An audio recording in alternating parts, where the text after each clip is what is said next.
중앙선거관리위원회가 정당 가입 연령을 현행 18세에서 16세로 낮추는 방안을 추진합니다. 이에 대해 아예 유치원생들도 가입할 수 있게 하지 그러냐는 비난이 쇄도하고 있습니다. 법무부가 법무부 장관이 허락한 것만 검찰이 수사할 수 있게 하는 검찰청 조직 개편안을 내놓으면서 법조계의 반발이 거세지고 있습니다. 법무부가 6대 범죄 수사권을 제한하면 어떤 문제점들이 생기는지 짚어봅니다.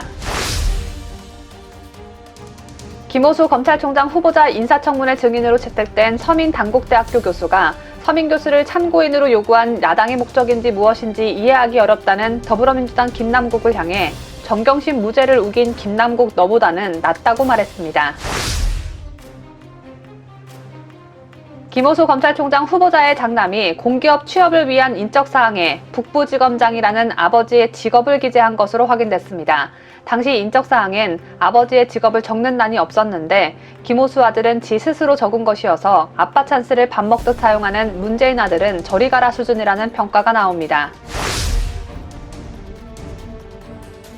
조국이 자신의 명예를 찾는답시고 여배우 후원 의혹을 제기한 김용호 기자 공판에 증인으로 출석했습니다. 조국은 김용호 기자가 허위 사실을 사실인 양 밝혔다며 도저히 용서 못한다고 말한 것으로 전해졌습니다.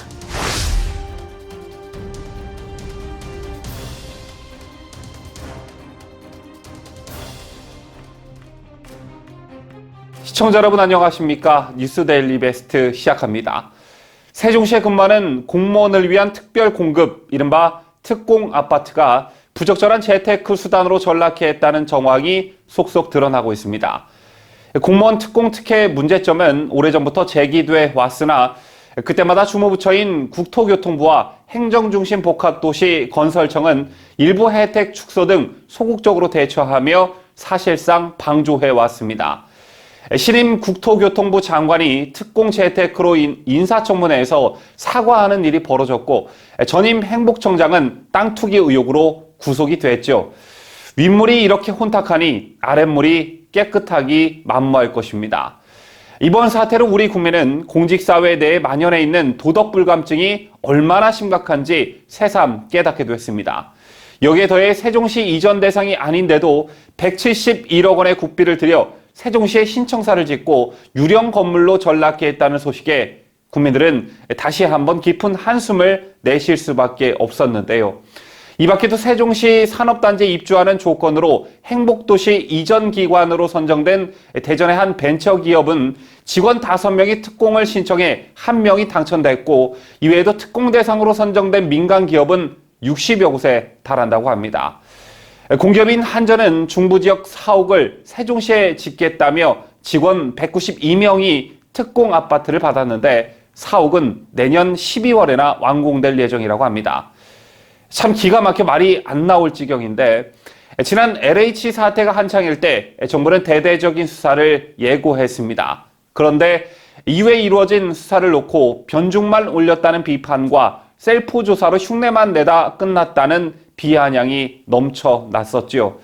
제 때문에 이번 세종시 특공 사태는 그냥 넘어가서는 안 된다는 여론이 고개를 들고 있는 가운데 국민의힘과 정의당, 국민의당 등 야 3당이 국회 국정조사를 실시하기 위한 요구서를 제출했습니다. 여기에 더해 감사원도 해당 사건에 대한 감사 가능성을 시사했습니다. 보도에 김자유 기자입니다.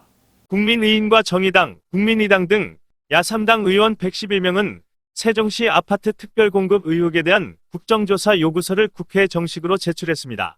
명칭은 행복도시 이전기관 종사자 특별공급제도 악용 부동산 투기 의혹 진상규명을 위한 국정조사로 이름 붙였습니다. 이번 조사 요구 범위는 세종시 이전기관 종사자의 특별공급제도 수혜자의 실거주 여부는 물론 분양대금 출처와 시세 차익 등 사안 전반입니다. 국정조사 특위는 여야 교섭단체가 동수로 20명으로 구성한다는 내용도 포함됐습니다. 일단 야당이 요구서는 냈지만 국정조사는 국회 본회의 의결이 필요한 만큼 여당의 협조가 필수적입니다. 이에 김기현 원내대표는 민주당에 조속한 협조를 촉구했습니다.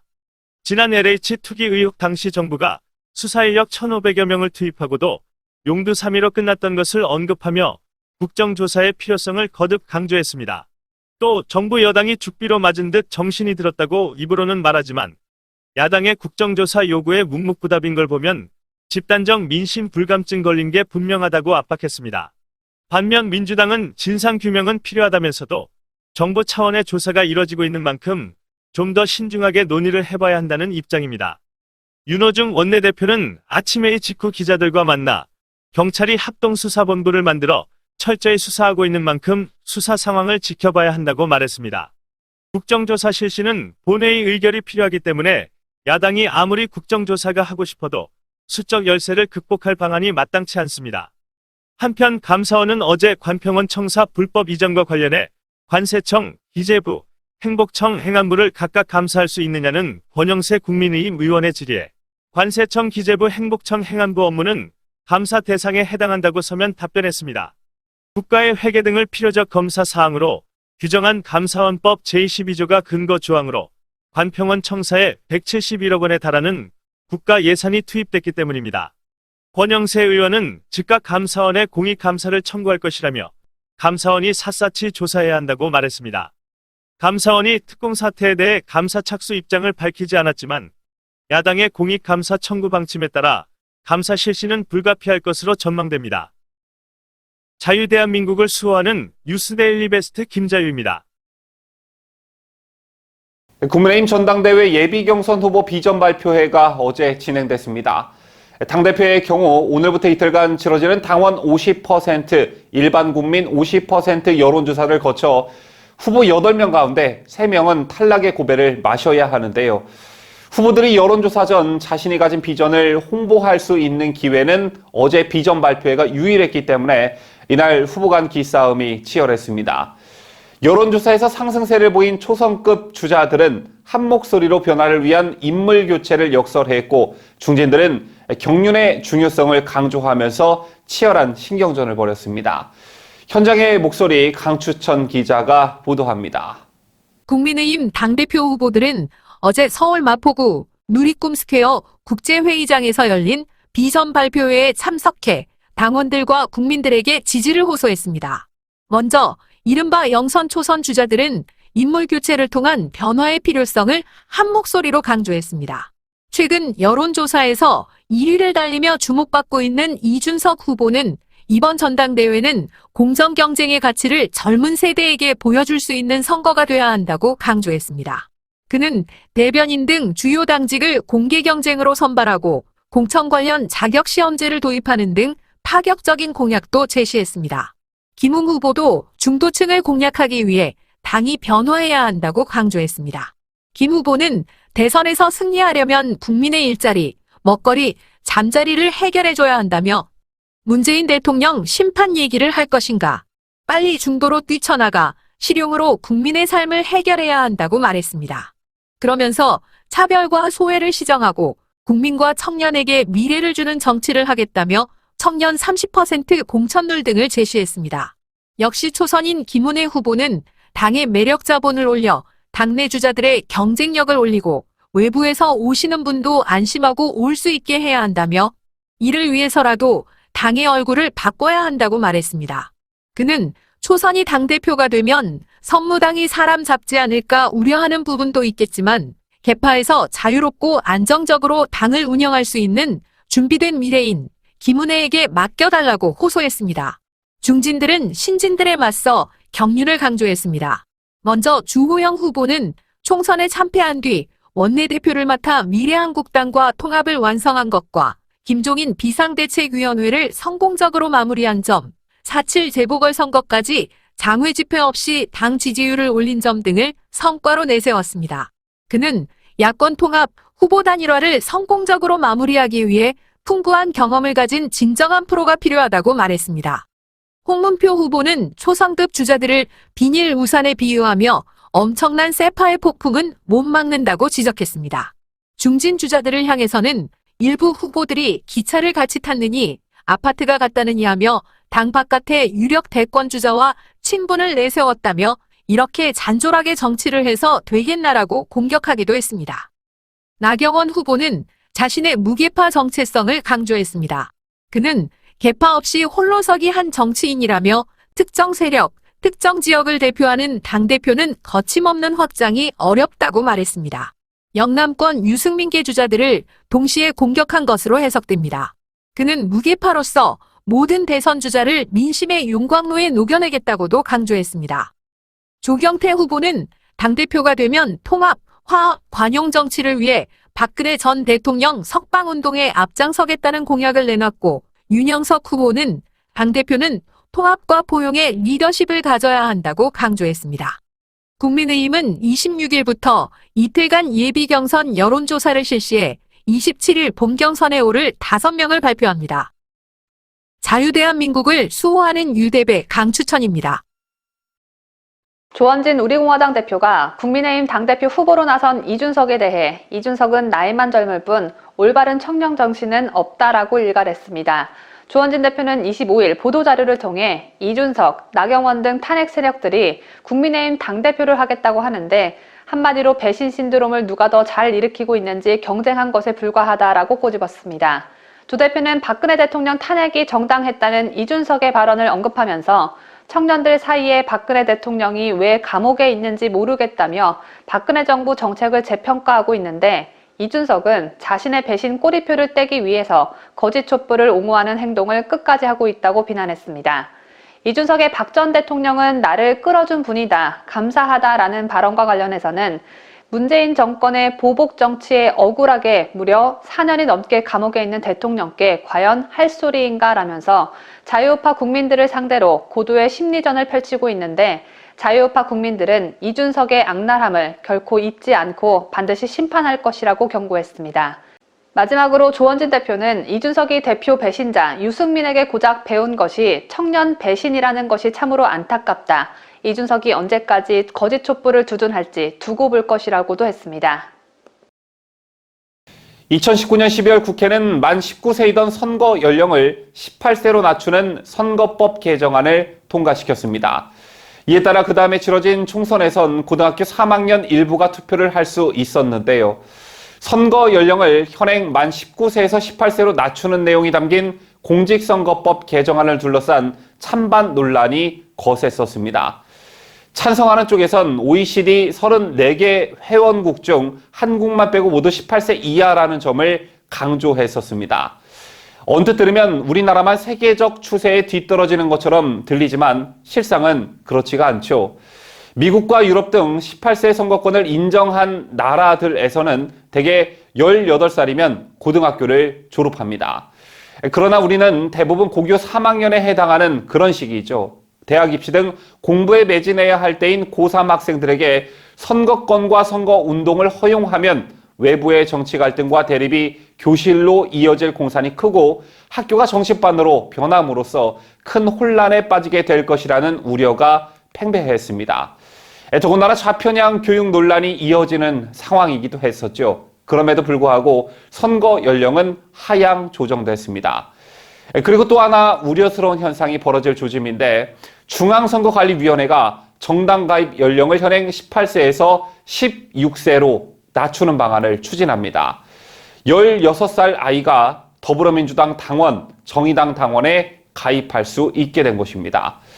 선관위는 25일 이 같은 내용을 골자로 하는 정치관계법 개정 의견을 국회에 제출했다고 밝혔습니다.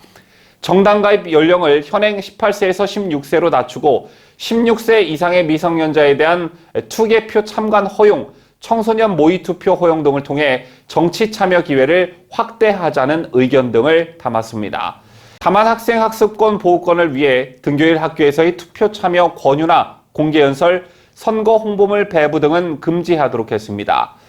선관위 관계자는 선거운동 정당 활동의 자유, 참정권 보장을 강화해야 한다며 변화하는 시대 흐름에 부응하기 위해 각계 의견을 수렴해 심도 있는 검토 후 개정 의견을 확정했다고 했지만 앞으로 논란은 계속해서 이어질 전망입니다.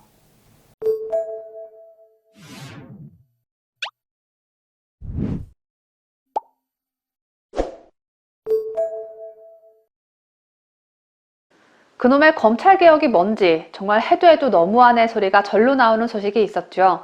법무부가 전국 검찰청에 하달한 검찰청 조직 개편안에 형사부의 6대 범죄 수사권을 제한하는 내용이 포함된 것으로 알려지면서 법조계 안팎으로 반발이 거셉니다. 6대 범죄는 부패, 공직자, 경제, 선거, 대형 참사, 방위사업 등인데 이 정도면 문재인 정부의 검찰 수사권 완전 박탈이 완성형에 이르렀다고 볼 수 있겠습니다. 무엇보다 가장 큰 우려는 6대 범죄의 공직자의 부패나 선거, 방위사업 등이 포함되어 있기 때문에 검찰의 정권 관련 수사가 불가능해질 수도 있다는 것입니다. 어제였던 25일 법조계에 따르면 법무부는 지난 21일 조직 개편안 및 의견조회 요구 공문을 대검찰청을 통해 전국 지방검찰청에 내려보냈습니다. 해당 공문에는 검찰 형사부가 6대 범죄를 직접 수사하기 위해서는 검찰총장 요청 및 법무부 장관의 승인이 필요하게 개정한다는 내용이 들어 있습니다. 법무부의 조직 개편안이 통과되면 검찰은 6대 범죄를 직접 수사하기 위해 법무부 장관의 승인을 꼭 받아야만 합니다. 법무부 장관과 검찰총장의 인사권은 누가 쥐고 있습니까? 대통령이 쥐고 있죠. 그만큼 이들이 수사를 불승인하면 향후 정권을 향하는 6대 범죄 수사는 시작도 못하고 좌초될 수밖에 없습니다. 법무부는 이달 말까지 검사들의 의견을 듣고 취합한다는 계획입니다. 또 김호수 검찰총장 후보자가 국회 인사청문회를 통과해 취임하기 전까지 마무리한다는 방침으로 전해졌습니다. 이에 수도권의 일부 검찰청에서는 휘하 검사들의 불만과 우려를 담은 의견서를 오늘까지 대검에 전달할 예정인 것으로 알려졌습니다. 이들은 검찰청과 지청의 6대 범죄 수사에 법무부 장관과 검찰총장의 승인을 받도록 한 부분을 사실상 독소 조항이라고 판단했습니다. 독재 정치를 하고 있다는 평가를 받는 문재인 정부에 참 잘 어울리는 독소 조항이라는 말도 나옵니다. 서초동의 변호사들 사이에서도 반발과 우려가 나옵니다. 이번 개편안이 통과되면 검찰의 살아있는 권력 수사가 불가능할 것이란 이유에서입니다. 익명을 요구한 한 변호사는 검찰 조직 개편안이 통과된다면 앞으로 6대 범죄 수사에 정권이 연루됐을 경우 검찰은 꿔다 놓은 보릿자루가 될 것이라며 검찰총장이나 법무장관은 정부에서 임명하는데 과연 누가 자기 윗선에 칼을 대겠는가라고 지적했습니다. 광주지검 순천지청장 출신인 김종민 변호사는 박범계 장관의 검찰 조직 개편을 통한 우회적 검수완박은 프랑스에서는 집권 정치 권력의 반헌법적 쿠데타나 마찬가지라며 우리처럼 법률도 아니고 국무회의 의결만 거치면 되는 대통령령으로 검찰 조직과 검사의 수사 권한을 제한한다는 것은 상상도 못할 일이라고 비판했습니다. 이런 가운데 법무부가 김호수 검찰총장 후보자의 인사청문회 다음 날 검찰 인사위원회를 개최하면서 검찰총장 패싱 논란에까지 휩싸였습니다. 김호수가 아직 검찰총장으로 확정되지 않은 상황에서 검찰 인사회를 연다라는 것은 법무부가 검찰을 지들 멋대로 쥐락펴락하는 모습을 가감없이 보여주는 셈이죠. 추미애에 이어 박범계까지 우리 국민들은 이렇게 막 나가는 법무부는 아마 처음 경험해보지 않을까 싶습니다. 25일 법조계에 따르면 법무부는 오는 27일 오후 검찰 인사위를 열기로 하고 인사위원들에게 일정을 통보했습니다. 인사위원들은 구체적 인사안이 아닌 인사기준과 원칙을 심의할 것으로 알려졌습니다. 검찰 인사위 일정이 김호수 후보자의 국회 인사청문회 직후인 27일로 예정되면서 인사 과정에 신임 검찰총장의 의견이 제대로 반영되지 않을 것이라는 관측이 나옵니다. 이와 관련해 법무부 관계자는 구체적인 인사안이 나오기 전 법무부 장관이 검찰총장의 인사 의견을 청취하는 과정이 있을 것이라고 해명했습니다. 박범계 법무부 장관 역시 이날 정부 과천청사로 들어가면서 김 후보자를 패싱하고 인사회를 개최하는 것이냐는 질문에 총장 패싱으로 보는 것은 너무 나간 것 같다고 답했습니다.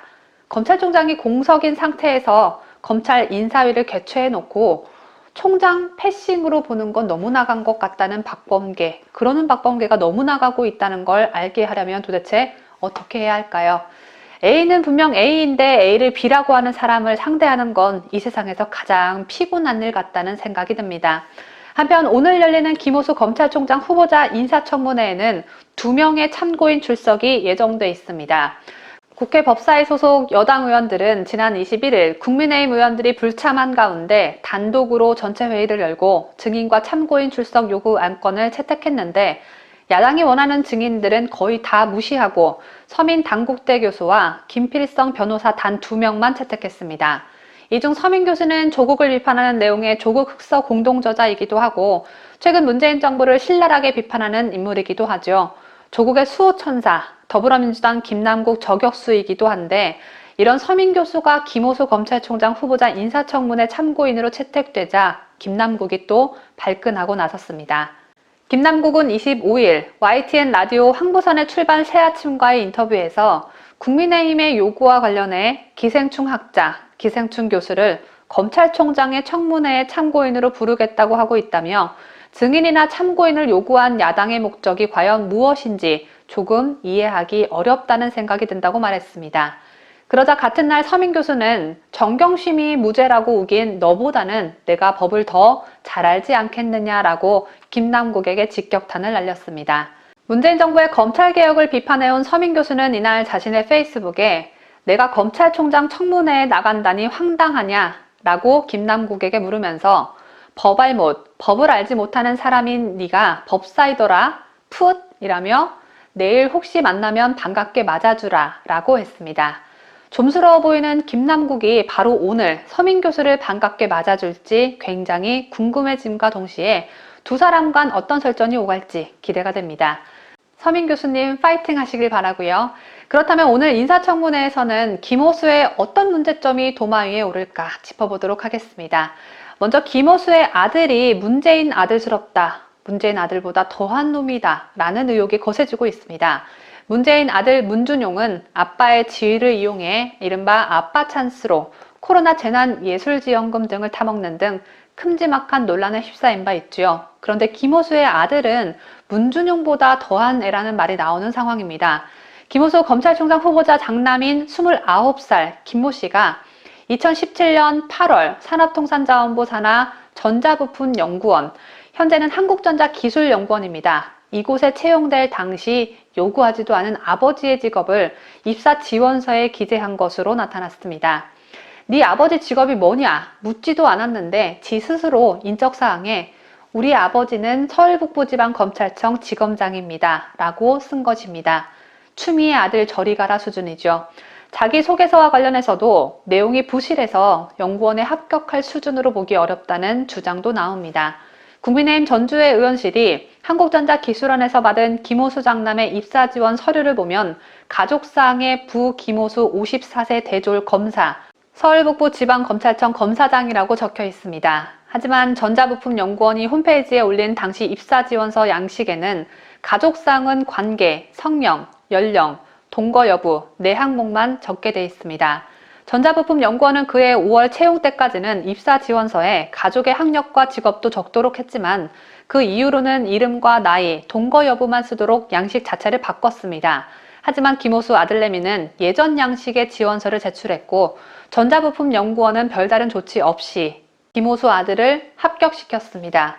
김호수의 아들은 자기소개서에서도 아버지 직업을 또다시 언급했습니다. 제 아버지가 검사장이라는 것을 얼마나 강력하게 피력하고 싶었으면 이 정도까지 했을까요? 정말 대단한 자식이 아닐 수 없습니다.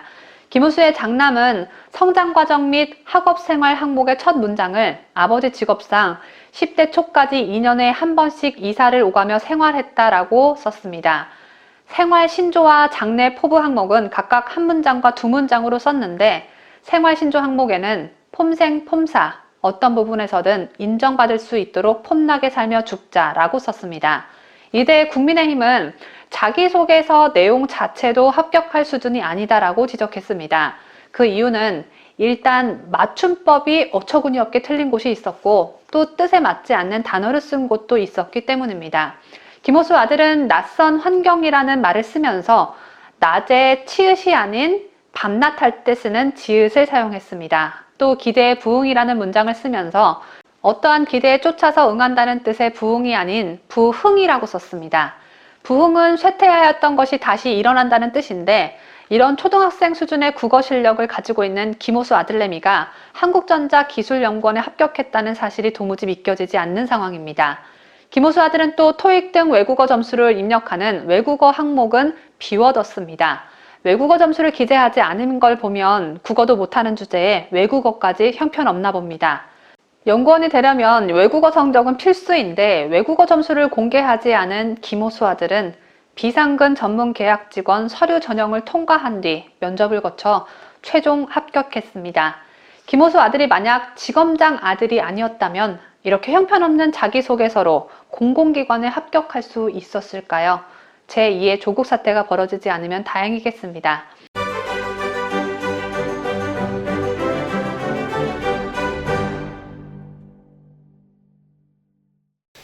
경찰이 4.7 재보궐선거 당일 당직자를 폭행하고 욕설을 한 혐의를 받는 송원석 무소속 의원에게 공소권 없음 처분을 내릴 예정인 것으로 확인됐습니다. 앞서 4.7 재보궐선거 당시 국민의힘 비상대책위원장 비서실장이었던 송 의원은 개표 상황실에 자신의 자리가 마련되지 않았다는 이유로 당직자들에게 발길질과 욕설을 한 것으로 파악돼 논란이 일자 입이 10개라도 할 말이 없다며 당에 누가 되지 않기 위해 국민의힘을 떠나려 한다고 밝히며 탈당했었는데요. 경찰 관계자는 피해자가 처벌을 원하지 않고 추가 피해 역시 드러나지 않았다고 설명했습니다. 폭행 혐의는 반의사 불벌죄로 피해자가 원치 않으면 법적 책임을 물을 수 없습니다.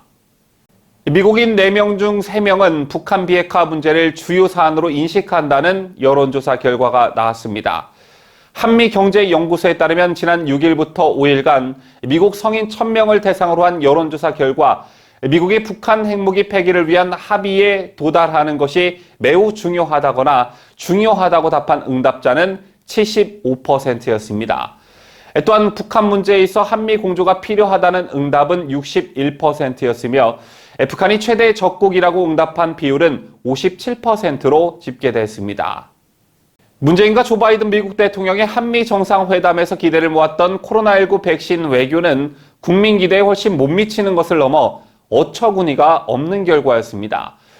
미국으로부터 대량의 백신을 확보할 수 있을 것이라는 기대를 품게 한 것은 다름 아닌 문재인 정부였죠.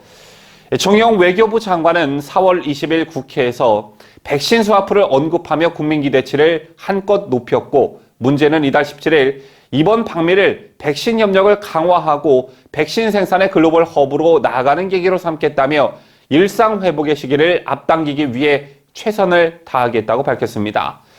곧이어 청와대도 미국이 해외에 풀기로 한 백신 8천만 회분과 관련해 조율 중이라며 기대를 한껏 높였는데요.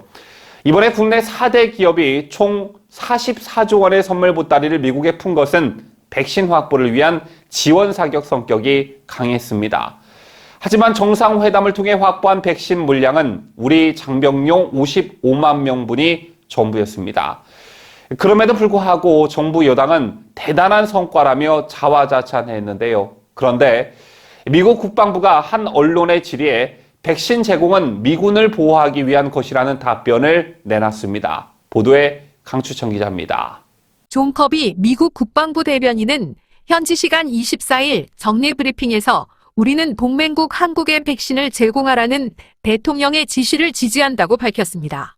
그런데 같은 날 한국군에 백신을 제공하는 것이 올 여름으로 예정된 한미연합훈련을 대비한 것이냐는 자유아시아 방송의 질의에 미국 국방부 대변인실은 한국군 55만 명에게 우한 코로나 백신을 제공하겠다는 조 바이든 대통령의 약속은 미군을 보호하기 위한 것이라는 답변을 내놨습니다. 방송에 따르면 미국 국방부 대변인실은 한국군에 백신을 제공하는 것은 바이든 대통령이 한반도에서 한국군과 밀접 접촉하며 근무하는 미군을 보호하기 위해 내린 결정이라며 이 결정은 비무장지대를 포함해 한국군과 미군이 함께 근무하는 특별한 상황을 반영한 것이라고 밝혔습니다. 이를 두고 미국의 한반도 전문가들은 바이든 정부에서 대규모 한미연합훈련을 재개할 가능성이 있다고 전망했다고 방송은 전했습니다. 브루킹스 연구소의 마이클 오헨넌 선임연구원은 한미 정상회담 공동성명과 주한미군 사령관 지명자의 청문회를 보면서 대규모 한미연합훈련을 재개할 가능성이 있다는 생각을 했다고 밝혔습니다. 오헨넌 선임연구원은 특히 폴라 캐메러 주한미군 사령관 지명자가 상원군사위원회 인준청문회에서 준비태세 유지와 강화를 위해 실제 병력 기동 훈련이 컴퓨터 훈련보다 더 바람직하다고 밝힌 점에 주목했습니다.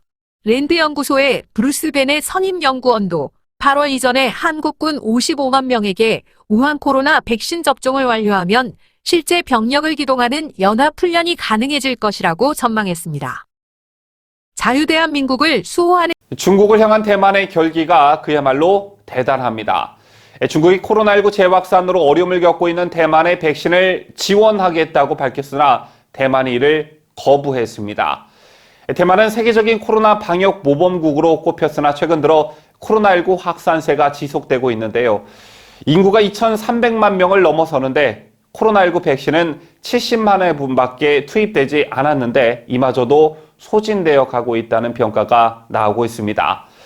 대만은 5월 초까지만 해도 일일 코로나 확진자 수가 10여 명에 불과했었는데 최근엔 300명대로 치솟았습니다. 그럼에도 불구하고 중국의 손을 뿌리친 것인데요.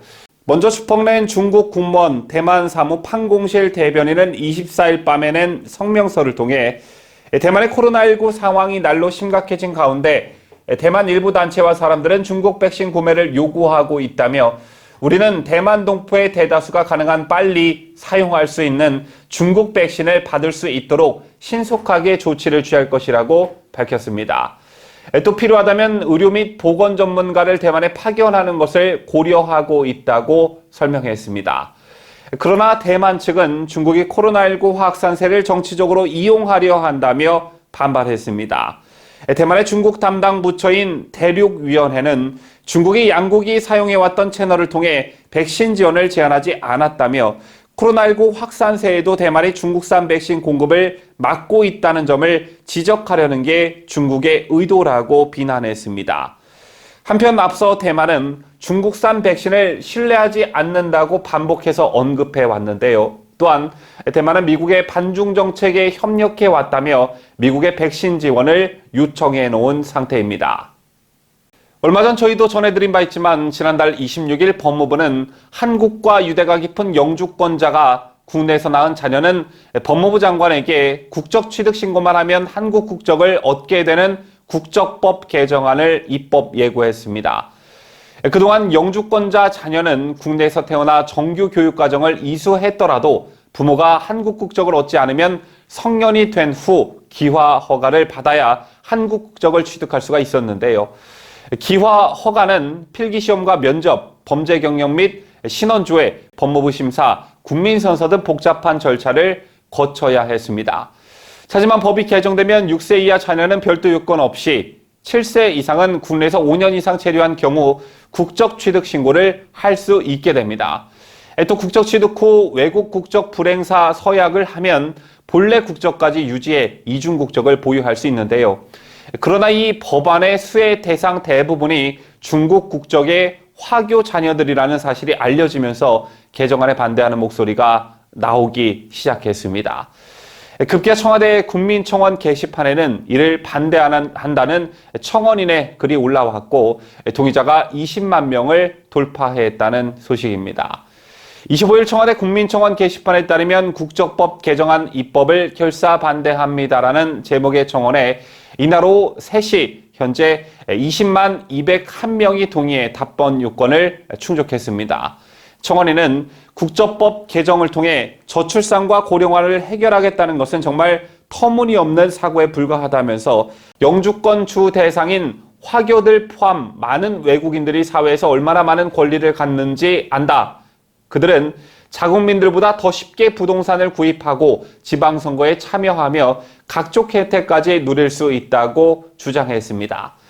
청원인은 이어 우리는 외국인들이 한국에 융화되어 자국의 문화를 흐리고 그들이 한국인으로서 함께 살아갈 것을 원치 않는다며 외부의 침투로부터 한민족으로의 유대감과 정체성을 굳건히 지키고자 노력할 것이라고 밝혔습니다.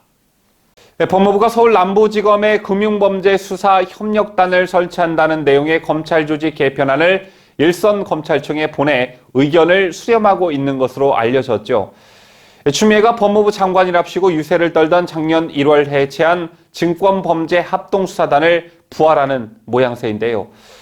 검찰이 올해 들어 5개월 동안 금융위원회로부터 자본시장법 위반 혐의로 30건의 수사를 의뢰받아 단 한 건만 재판에 넘긴 것으로 나타났습니다. 지난해 서울 남부지검 증권범죄 합동수사단이 폐지된 이후 금융범죄의 대응 역량이 추락한 데 따른 영향입니다. 법무부가 최근 금융증권범죄수사협력단 신설을 추진하고 있지만 검찰의 직접 수사는 막겠다는 방침이어서 무늬만 합수단이란 우려도 커지고 있습니다. 보도에 강추천 기자입니다. 25일 권영세 국민의힘 의원실이 대검찰청으로부터 확보한 자본시장법 위반 관련 이첩사건 처리 현황 자료에 따르면 검찰은 금융위로부터 올 1월부터 5월까지 주가 조작, 분식회계, 미공개 정보 이용 등 35건의 자본시장법 위반 사건 수사 의뢰를 받았으나 한 건 기소에 그쳤습니다. 이마저도 검찰이 벌금형을 내려달라고 약식 기소한 것이어서 정식 재판에 회부된 사건은 한 건도 없게 됐습니다. 현 정부가 집권한 2017년만 하더라도 검찰은 금융위로부터 81건의 수사 의뢰를 받아 모두 같은 해에 처리했습니다. 2018년과 2019년에도 사건 처리율은 각각 82%, 58%였는데요. 그러나 합수단 폐지 첫 해인 지난해 사건 처리율이 13%로 급락했다가 올해는 5월까지 약 2%대로 역대 최악의 성적표를 거둘 가능성이 커졌습니다. 작년 1월 추미애 전 법무부 장관이 합수단을 돌연 해체한 이후 관련 범죄 대응력이 떨어진 게 결정적 영향을 준 것으로 분석됩니다. 법무부가 최근 검찰 조직 개편을 추진하며 증권범죄수사협력단 신설을 예고했지만 검찰의 수사 권한은 부여하지 않겠다는 방침이어서 내부 비판이 커지고 있습니다.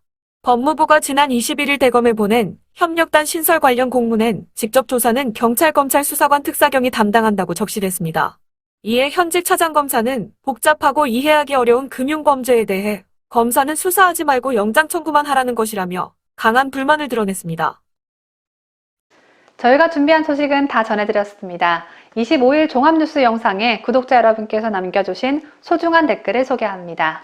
먼저 황경자님께서 여행 가다 해상사고로 죽은 애들은 수억 원씩 주면서 나라 위해 죽은 사람들은 왜 여지껏 유족연금 보류하나?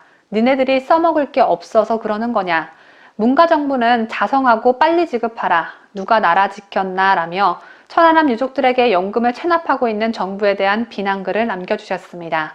다음으로 저와 이름이 같은 민들레님께서는 코로나를 퍼뜨려 인류와 세계에 해악을 끼친 중국이 사실로 드러나면 시진핑은 국제사법재판소에서 재판받고 이 지구상에서 사형 집행될 것이다 라며 코로나가 터지기 직전에 이미 중국 우한 바이러스 연구소 직원들이 코로나와 유사한 증상으로 치료를 받았다는 소식에 대한 의견을 남겨주셨습니다. 마지막으로 이장효님께서는 이준석 뒤에 김무성, 유승민 탄핵파가 뒤에서 밀고 있다는 사실을 모르는 사람은 없을 것이다. 이준석 애송이를 당대표로 선출하여 국민의힘당을 망치고 나라를 망치려는 음모를 박살내야 합니다. 라며 이준석에 대한 정확한 지적을 해주셨습니다. 오늘 소개해드린 세 분 외에도 댓글 남겨주신 모든 분들께 감사하다는 말씀드립니다. 2021년 5월 26일 수요일 오늘 뉴스 영상에도 여러분의 의견과 응원의 댓글 많이 남겨주십시오. 저는 내일 오전 7시에 다시 찾아뵙겠습니다. 끝까지 함께 해주신 여러분 대단히 고맙습니다. 뉴스데일리 베스트는 구독자 여러분의 소중한 구독료를 운영합니다. 여러분의 자발적 구독료 참여를 기다립니다.